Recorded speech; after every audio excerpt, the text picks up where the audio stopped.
오늘 오전 메시지와 연속해서 오후의 말씀을 함께 나누도록 합니다. 오늘 읽은 본문을 보면은 이 선악을 알게 하는 열매를 먹는 날에는 너희들이 정령 죽으리라. 그런데 하나님의 공의의 법입니다. 이 세상이 다스려지는 데는 항상 이 공의의 법이 있지, 그죠?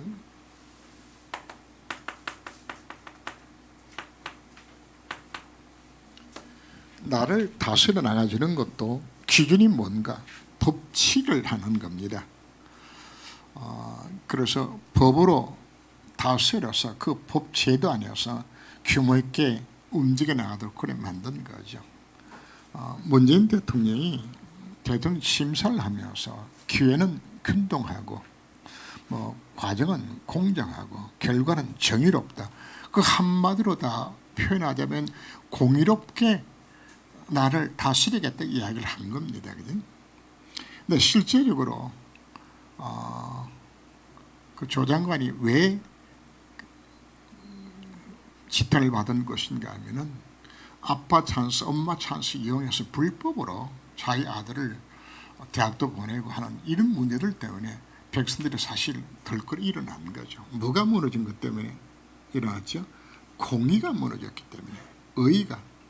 그래서 국가의 통치 이념 자체는 바로 뭐로 나가자는 것이냐? 공의입니다. 사회 모든 법 질서를 지켜나갈 때 사회가 만들어지는 거죠. 사법기관이라고 말하는 부분들도 전부 뭐에 기준하는 겁니까? 법 질서입니다. 이것 집행하기 위해서 국회에서는 법을 만들고 또 행정부에서는 법을 집행하고 그리고 사법부에서는 그 법을 심판하고, 그래서 항상 기준 자체가 바로 법입니다. 사상법도. 이것은 우리에게 영적 부분들도 마찬가지입니다.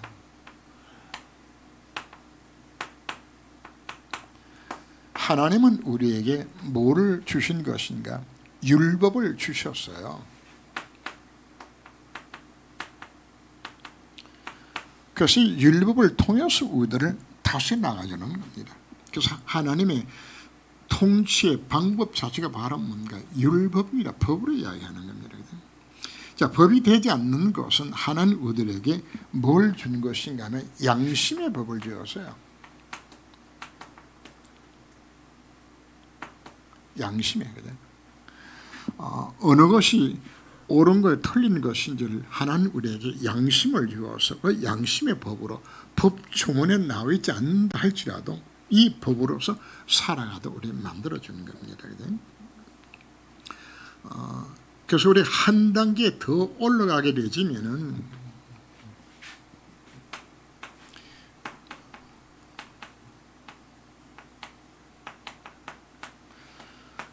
법의 정신이라는 것이 있어요. 법의 정신. 하나님이 법을 만들었을 때는 그 법 속에 감춰있는 내용들이 들어있어요. 그래서 예를 들어서 구약 성경에 많은 가난자를 위한 내용들이 많이 나와요. 너희는 곡식을 빌 때에 다 베지 말고 한 10분의 1을 남겨두어라. 또 만약에 거두다가 씨앗이 그 곡식 떨어지든 다 주지 말고 그냥 두어라. 나무에 있는 열매들도 다 따지 말고 입을 남겨두어라. 3년마다 한 번씩 해서 12개월 내가지고 가난 자를 구제해라. 그러면 우리는 지금 농사 안 짓고 있잖아요. 그럼 뭘 우리가 남기죠? 그럼 여기서 말하는 의미가 바로 뭔가 하면은 실제로 법의 정신이 이야기하는 것은 실정법이 있고 법으로 나타낸 법이 있는 것인가 하면 그 법 속에 또 무엇이 들어있는 것인가 하면은 법의 정신이 들어있는 것이요. 그죠? 그러면 그 곡식단을 다 베지 말라고 하는 그 속에 뭐가 들어있는 것인가 하면 가난한 자를 배려하라는 하나님의 다른 법이, 그게 법의 정신이라 그 자체거든요. 그래서 우리는 어떤 법으로 우리가 살아가야 되는 것인가? 우리가 하나님 말씀대로 순종하고 안 하는 것보다 더 중요한 것이 그거 하나님 말씀 순종하는 것도 내 건성을 하는 것하고 내 마음 중심에 담아서 하는 것하고 다르단 말이거든. 내 다른 동기를 갖고 하는 것하고 그것도 다른 것이야.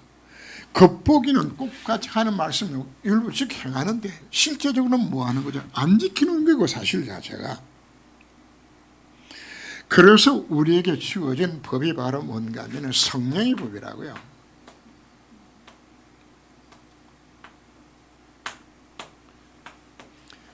영적 부분에 우리는 세상에서 법이라는 것은 법을 어기면 처벌받는 그 법 기준이지만은 이제 우리 영적 부분을 보게 됐을 때는 어느 수준까지 올라가는 것인가 바로 성령의 법입니다. 성령의 법. 좀 더 쉬운 예를 내가 들어본다면은 회사 직원들은 아침에 출근 시간이 있어요. 출근부에 딱 처등하고 퇴근할 때 찍고 나와야 되는 것인데 회사 사정은 어떤 것인가 하면은 오전 시간에 골프 치고 점심 먹고 그냥 이쑤시개 이빨 쓰시면 야 뭐 잘하고 있어 그러고 들어와도 아무도 간섭을 안 해요. 그 왜 그런 현상이 일어나는 것인가 하면 그 사장은 밥 먹는 거, 골프 치는 거, 일하는 거 모두가 뭘 위해서 하는 거죠? 회사 보고 회사가 잘 되게 만들기 이게 오로지 관심 자체가 밥 한 끼 먹어도 잠을 자도 뭐 때문에 하는 이것 때문에 하는 것이에요. 우리가 율법발에 매이게 되게 되어지면 뭐 해야 되는가? 그 법대로 종업원처럼 그렇게 살아야 돼요. 살아야 되어지는데 정말 내가 복음을 깨닫고 이 속에 들어가게 되어지면 성령의 법의 인도를 받게 되어지면은 자유함을 입으면서 하나님 뜻을 행할 수 있는 쪽으로 들어가게 만들어. 그래서 우리는 앞으로 신앙생활 자체도 하나님 말씀의 법대로 살아야 돼. 이게 아니에요. 법의 정신을 우리가 정말 찾아서 하나님 원하는 것 도대체 뭔가 이거 찾아서 살아가게 되진다면 그것 자체가 하나님 말씀 정말 순종하는 것이지. 내가 하나님 앞에 예배 드린다고 다 예배입니까? 헌금 드린다 헌금이 다 되지는 겁니까? 어떤 내면의 자세를 갖고 내가 지금 헌금 드리고 있는 것인지, 내가 뭐 정말 중심으로 전도에 관심 갖고 있는 것인지, 이것 자체를 우리에게 지금 말씀하고 있는 거거든요. 하기 때문에 오늘 우리가 하나님의 공의라는 단어 속에 쓰게 되었을 때 우리는 이 수준까지를 생각해야 되는 겁니다. 겉보기에 뭐 나 11조 돈 안 떼먹어서 다 헌금 다 드렸어, 예배 잘 드려서, 그럼 그게 예배입니까?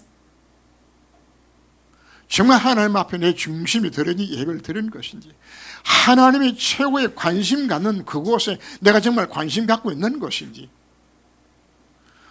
오늘 우리는 하나님의 공의란 단어를 두고서 하나님 정말 원하는 거 바로 무엇인지 찾는 겁니다. 서론 부분 봅니다.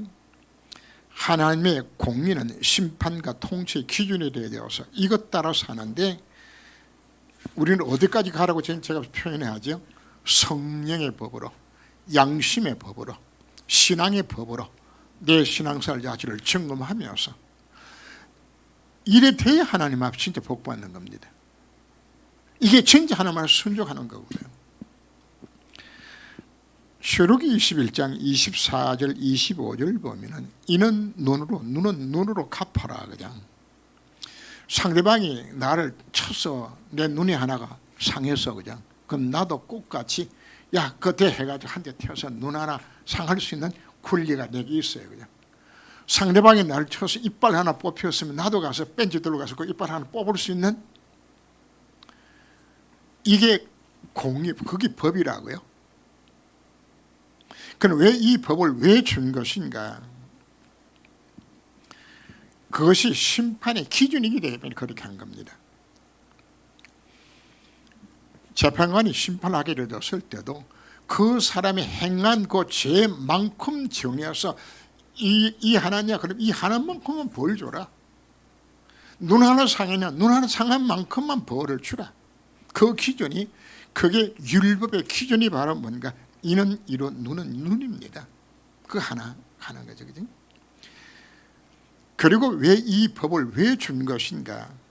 인간이 갖고 있는 보복 심리를 이걸 차단시켜서 그렇게 한 겁니다. 우리 아이들 싸울 때 보게 되지만 한 대 맞으면 상대방이 한 대 안 때려요. 한 대 맞았으면 어떡하죠? 화가 나가지고 한 대 상대방을 두 대 세 대 때리거든. 그럼 상대방은 어떻게 하죠? 더 화가 내가지고 열대를 때려요. 그죠? 이는 이로 눈은 눈으로 이야기하는 것은 인간의 한계 자체를 법으로 정해놓은 이야기입니다. 이것만 해라. 이것만 해라. 그리고 중요한 것은 하나님 이는 이로 눈은 눈으로 이야기하는 것 자체는 하나님의 율법의 기준을 설명하고 있는 거예요. 율법으로. 우리가 왜 망하게 되었나요? 하나님의 법을 어겼으니까. 이 열매를 먹는다는 너희가 정령 죽으려. 그 하나의 법이에요. 법. 하나의 법을 어겼으니까 이야기하는 거죠. 그러나 만약에 세상이 법만 있으면 참 삭막한 인생 되지겠죠. 그래서 제가 표현하기를 공의 없는 사랑은 무질서를 낳고 사랑 없는 공의는 삭막하게 만들어요. 하나님 이 두 가지를 함께 묶어서 살아가도록. 그래서 하나님께서는 가난한 자를 어떻게 배려할 것인지 이런 부분들도 하나님의 사랑의 법으로서 하나님의 사랑의 법들이 성경에 많이 나와요. 6년 동안 주인을 섬겼으면 돌아가도록 만들어주고 50년 신인이 되게 되어지면 모든 기업들을 회복시켜서 새롭게 시작할 수 다 만들어줘요. 그게 하나님 사랑의 법이에요. 그래서 하나님은 비록 내가 빚져서 망하게 되었더라도 하나님 사랑의 법이 다시 회복할 수 있도록 만드는 이 모든 부분을 구약성의 율법을 읽어보게 되지만 계속적으로 뭘 강조하는 것인가? 이 공의와 사랑이 계속적으로 반복해서 나오는 것이 구약의 율법들이에요.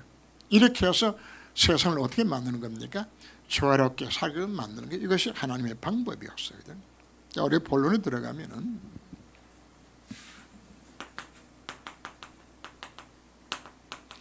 세상의 모든 만물도 하나님께서 뭐로 다스려 나가주는 것인가? 하나님의 공의의 법입니다. 하나님의 공의라고 표현하게 되었을 때에 하나님의 모든 창조 질서도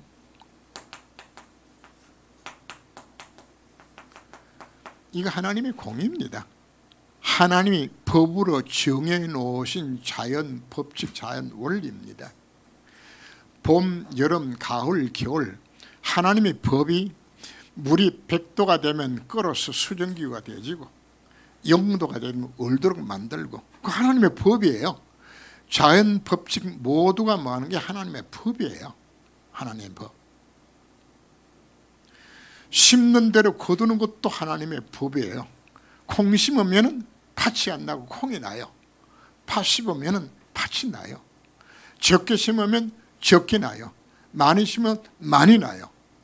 이게 하나님 통치하시 세상을 다스려 나가신 하나님 방법이에요. 그래서 하나님이 질서도 뭐로 만드는 것인가? 이 공의 속에서 하나님이 다스려 나가는 것을 우리가 봅니다.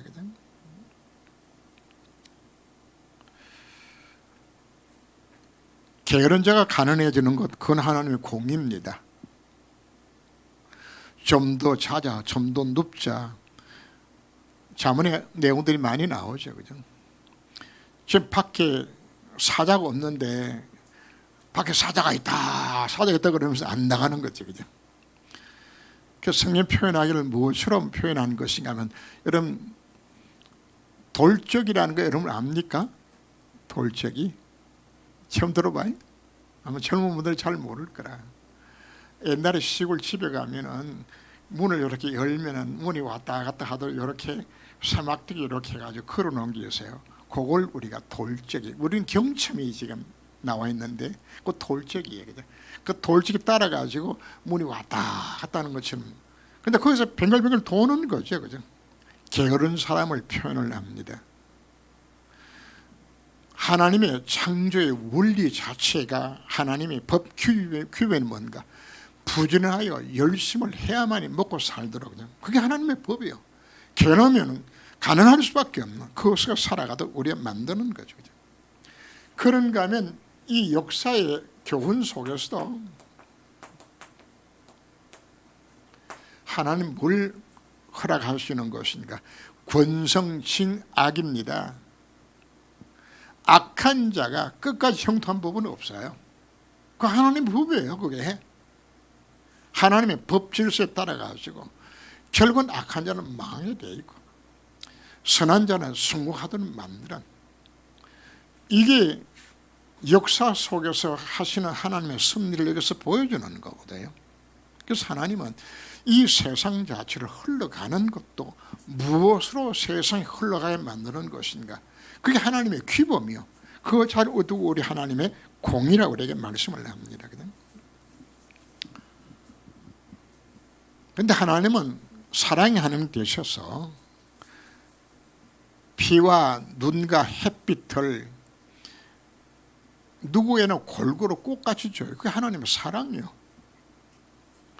어느 밭에는 비를 많이 내려주고 옆 밭에 오늘 나쁜 놈이 이렇게 비 안 내려, 이거 없어요. 꽃같이 비와 눈과 햇빛이 꽃같이 비치게 만들어주고, 그죠? 꽃같이 공기를, 같은 공기를 줘서 먹도록 만드는, 이게 하나님의 사랑의 방법인 것을 우리가 봅니다. 그래서 이 세상에 살아가는 것도 이 법질서 가운데서 하나님의 공의와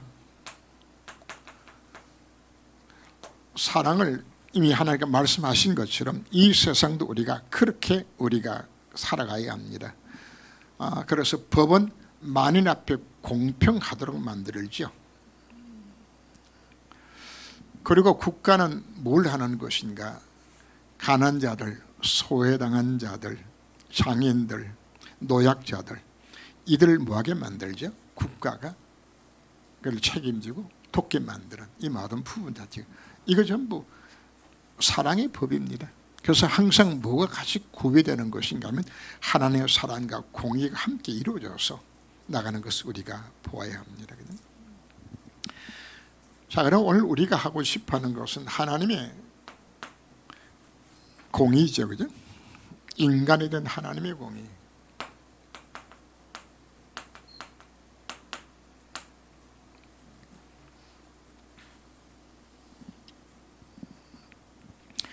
하나님이 우리에게 심판과 축복의 기준으로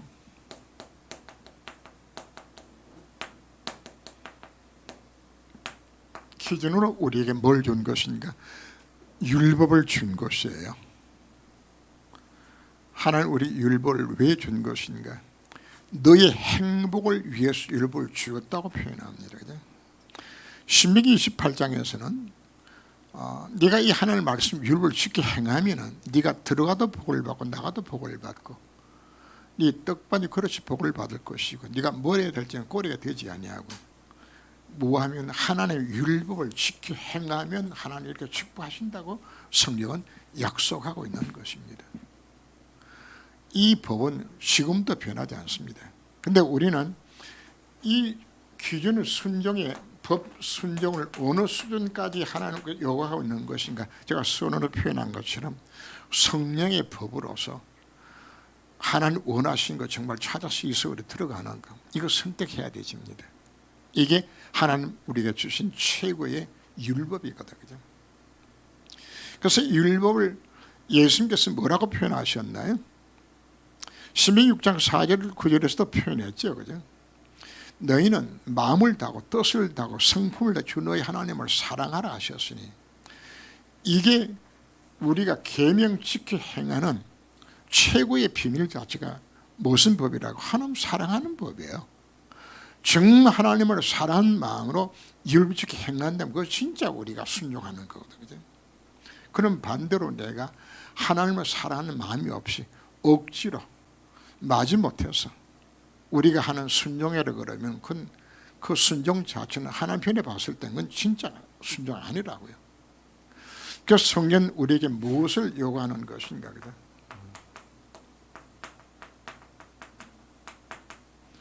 순종하되 조건 없이 즐겨 순종하는, 우리는 하나님의 율법을 어떻게 지키라고요? 즐겁고 기쁜 마음으로 하나님 말씀을 지키 행하는, 이게 진짜 행하는 거예요. 이 행하는 거다. 문제는 우리 인간이 이 율법의 요구를 인간이 지킬 수가 없어요. 이게 안 돼요. 왜 안 되는 것인가? 우리 인간은 창세 3장 사건 이후에 타락한 죄성을 갖고 있어요. 이 죄성을 이용해서 사단이 우리를 공격해요. 하나님보다도 세상 걸 더 사랑하도록, 여기에 관심 갖도록. 로마서 3장 10절 말씀이 있는 것처럼 의인은 없나니 한 사람도 없어요. 다 치우쳐 죄를 범할 수밖에 없는, 그리고 죄를 범하는 자를 옳다 오히려 인정하고 살아가는 그 같은 세상 속에 우리가 살아요. 우리는 이 죄성의 지배를 받는 내 힘으로서는 이 하나님의 공의를 만족할 수 있을 만큼의 이 순종할 수가 없다고 말이거든. 이게 안 되죠, 이거 자체가.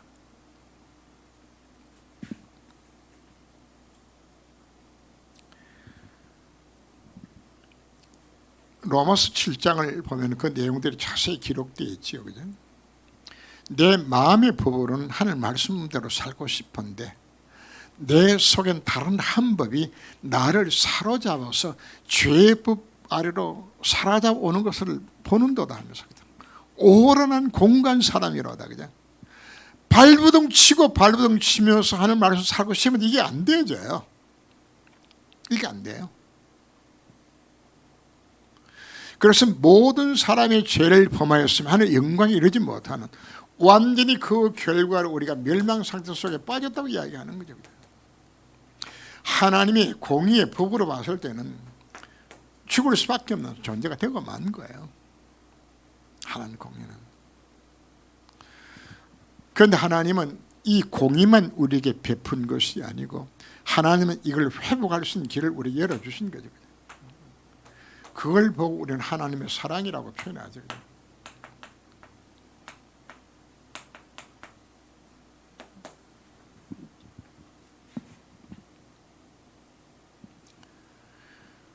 우리 힘으로는 율법의 요구를, 하나님의 공의를 우리 인간은 절대로 이룰 수 있는 능력 자체가 우리에게는 없어요. 없어요. 그래서 예수님이 이 땅에 오셔서, 성경 뭐라고 표현하는 것이냐면 예수님이 율법 아래 태어나서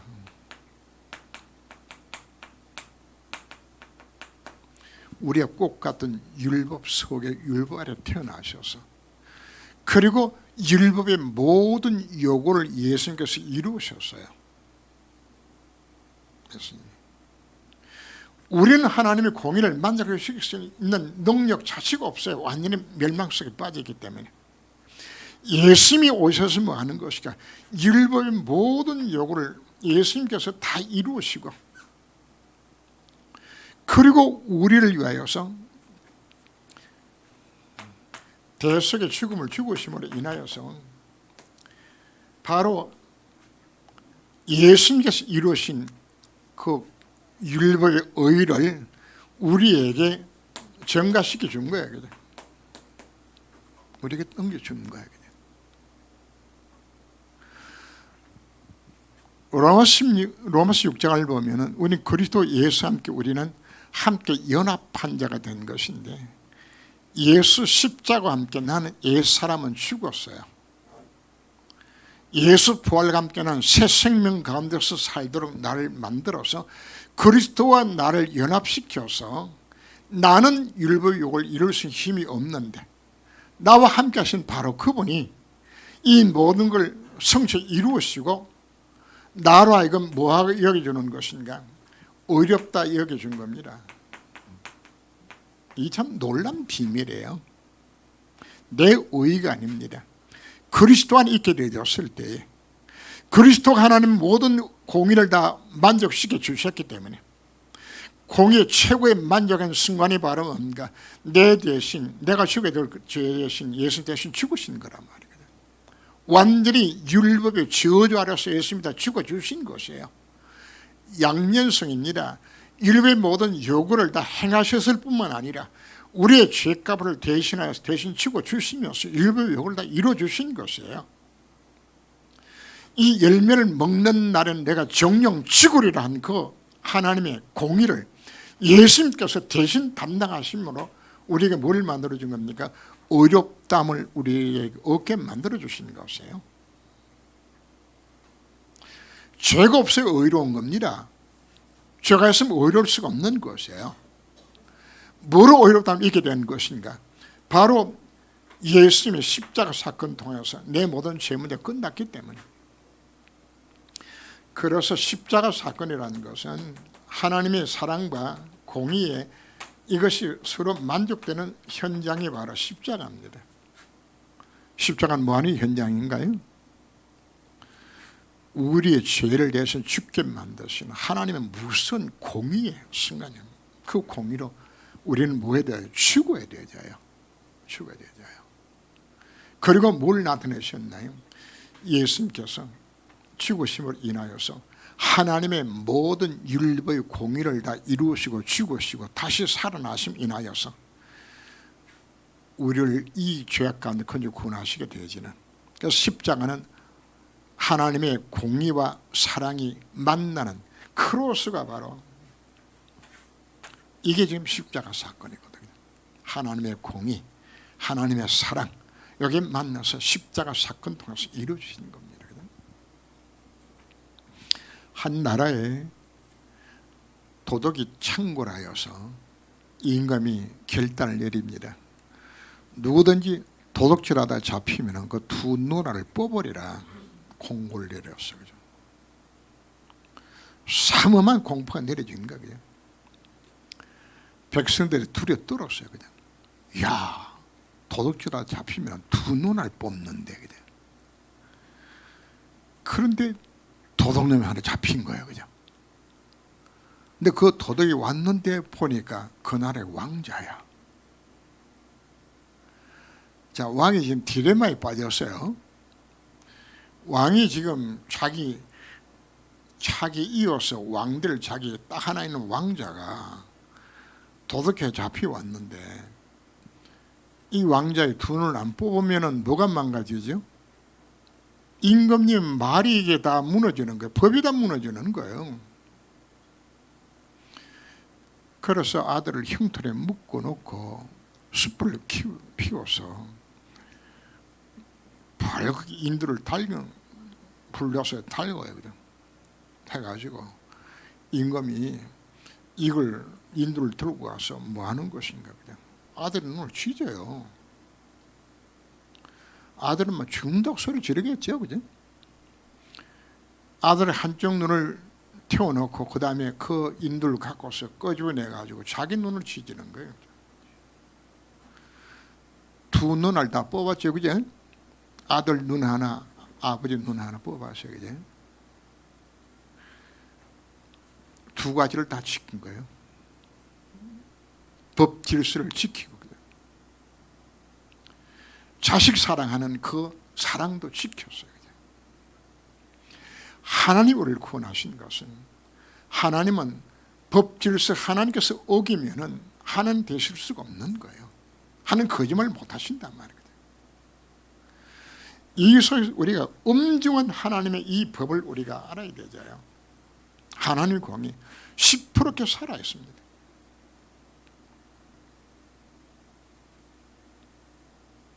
하나님 공의의 법으로 한다 그러면 살아남을 육체가 없는 것이에요.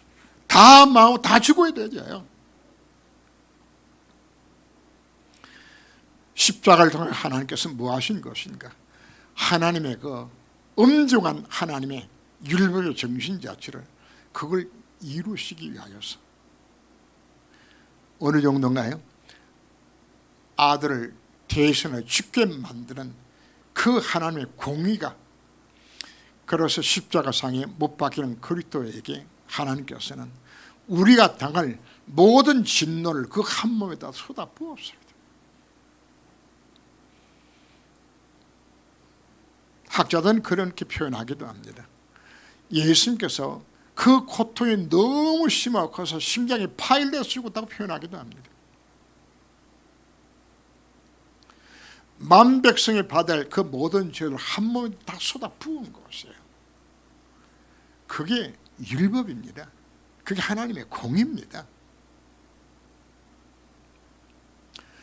우리는 너무나 쉽게 하나님 말씀을 불순종하고 우리가 살아가기도 합니다. 구약 시대에 광야길에서 안식일 날 나무를 하다가 한 사람이 잡혔어요. 그래서 끌고 모세한테 데려왔는데 모세 하나님 앞에 기도합니다. 하나님, 이 안식일을 일하지 말라 그랬는데 나무하다 걸렸는데 이 사람 어떡할까요? 하나님이 뭐라고 심판한지 압니까? 돌로 쳐 죽이라고. 그게 하나님의 공의입니다.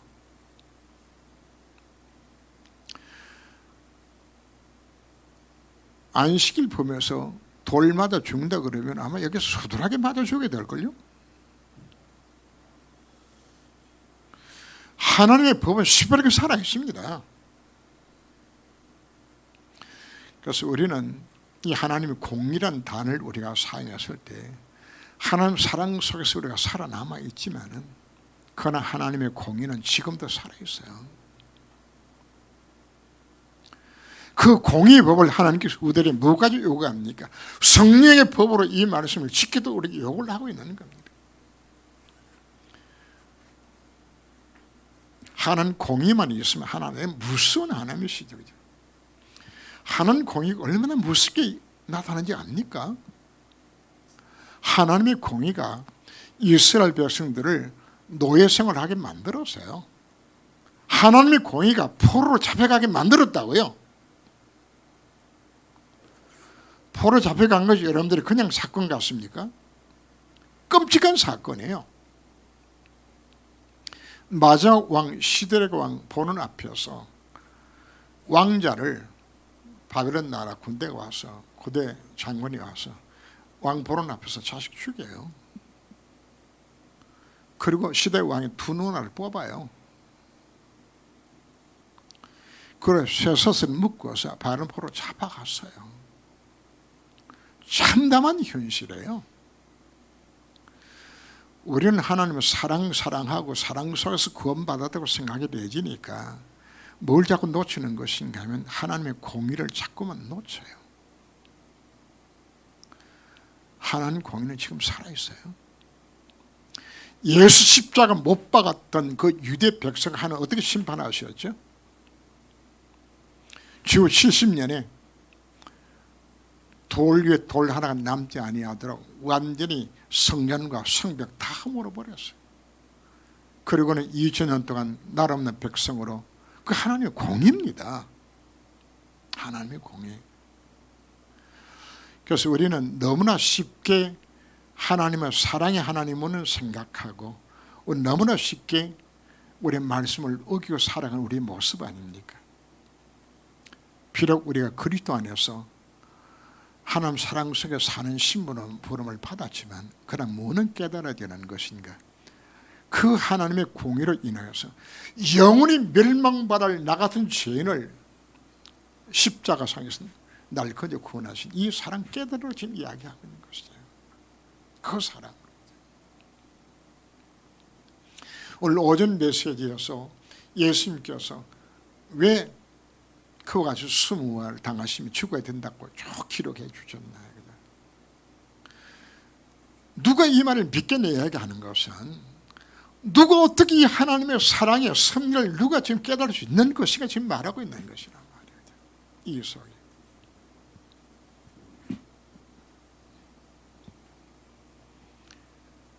결국은 십자가 사건을 통하여서 로마서 5장 8절에 기록하고 있죠. 우리가 아직 죄인 되었을 때 그리스도께서 십자가에 못 박혀 죽으심으로 하나님께서 우리 향한 자기 사랑을 확정하셨다. 우리가 구원받은 것은 내 의로서 구원받을 길이 없어요. 완전히 망하고 죽어야 돼요. 지옥 가야 되잖아요. 근데 하나님의 은혜와 사랑으로서 내가 큰저 고난을 받았다. 그죠?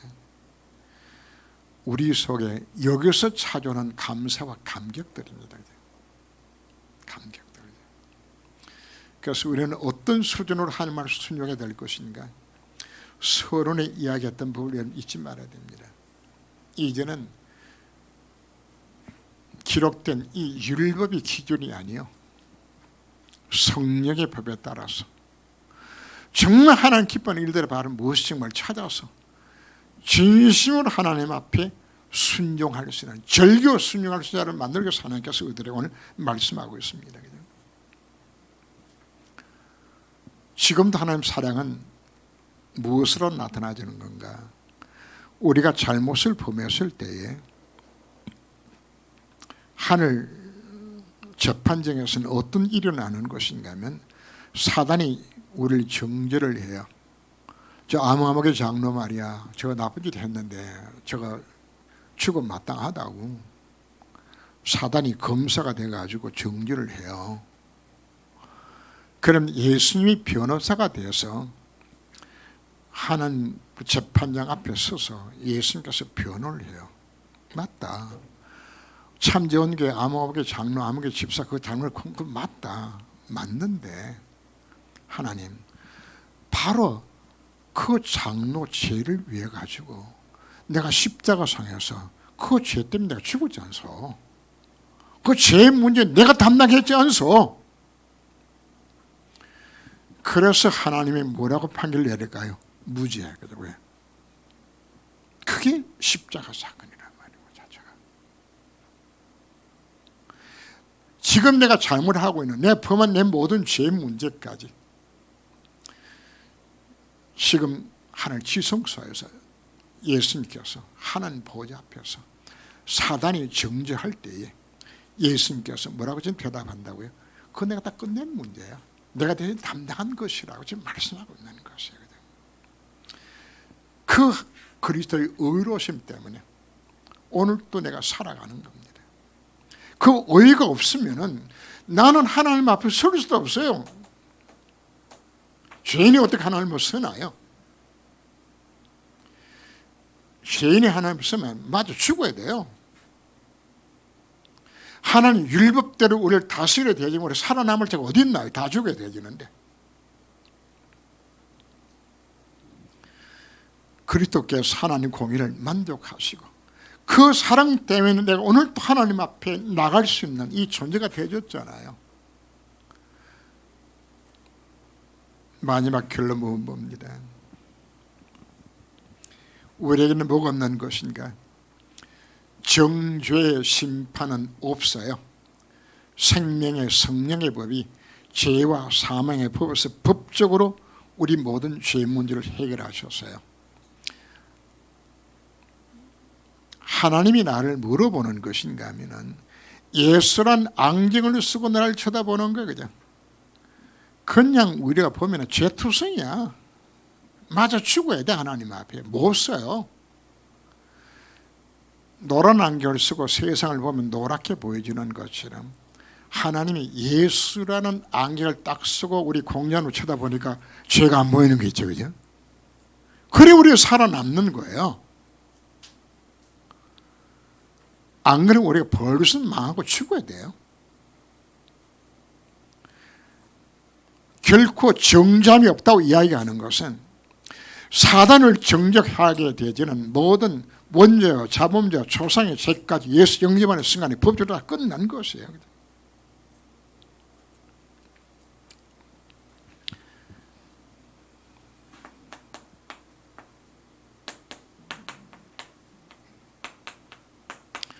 정죄함이 없지만은 그러나 우리는 이 땅에 살아가면서 두 가지 법은 우리가 사실 지켜야 합니다.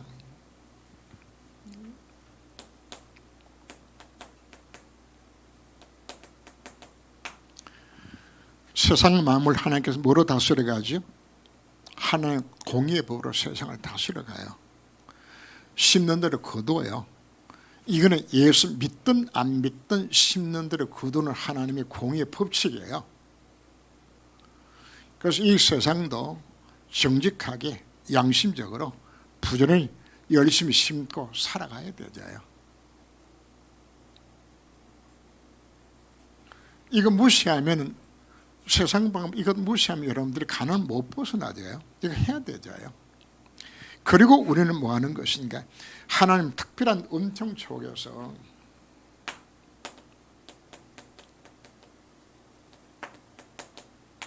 살아가도록 오늘 오전 메시지 가운데서 복음을 뭐 하라고요? 정말 누려서 복음화 속에 들어가라고. 복음화 속에 들어가고.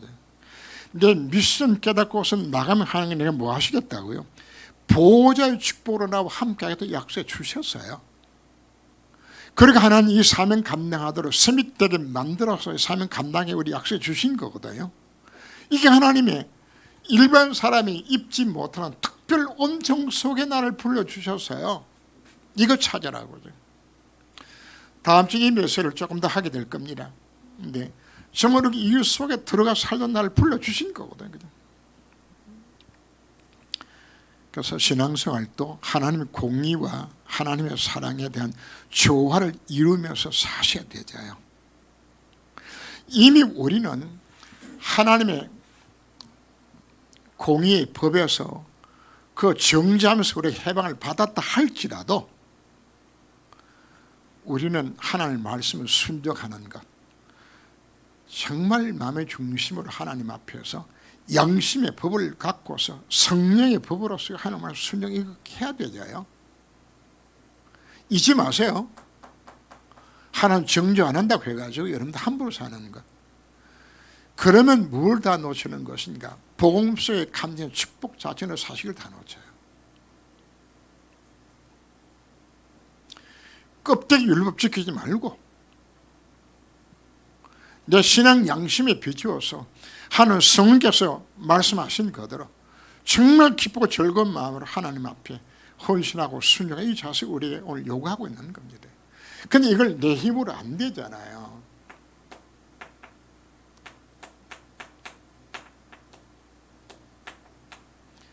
그래서 우리는 성령 충만을 우리가 받아라 요구를 하는 겁니다.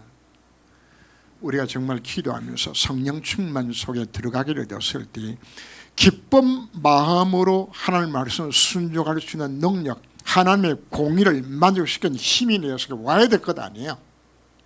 그래서 오늘 약속하고 기도하라, 성령 충만 받아라 오늘 우리에게 말씀하고 있습니다.